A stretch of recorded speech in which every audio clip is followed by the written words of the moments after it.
In this video, I'll be showing you how to install Jellyfin on your TrueNAS server. Jellyfin lets you add a wide variety of media, including shows, movies, photos, and music, all without any subscriptions, ads, tracking, or fees.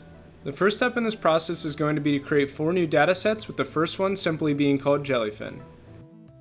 Within the Jellyfin dataset, we will create 3 subsets starting with cache storage. The next dataset will be named config storage.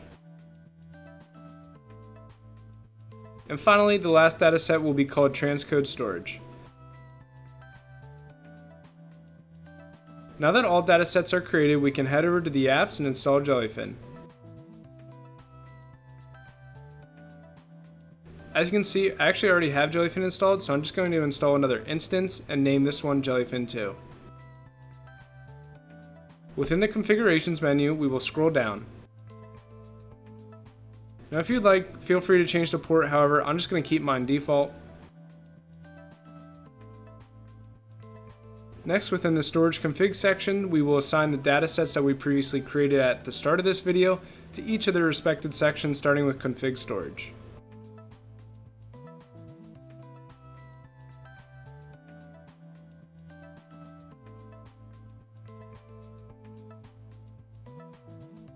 Afterwards, we can leave everything else default and click install.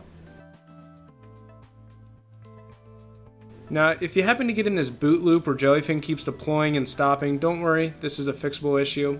First, we're going to want to stop the service and head back over to datasets. Within, we will select the Jellyfin parent dataset and click edit permissions.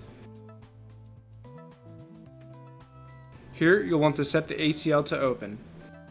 Afterwards, ensure permissions are recursive and passed down to the child datasets. Now, when we start back up Jellyfin, you should notice that it will now fully deploy and be listed as running. From here, we can click the Web UI button, which will take us to the Jellyfin login page. Feel free to name your Jellyfin server whatever you'd like and click Next. Likewise, you will need to create a username and login.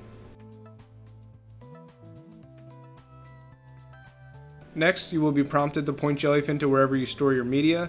To set this up, we will click Add Media Library and choose the content type.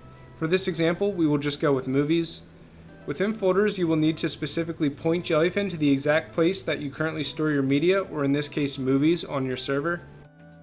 Afterwards, feel free to read over these sections. However, I'm just going to gloss over this right now because this is really personal preference, and it makes your server look and feel how you want.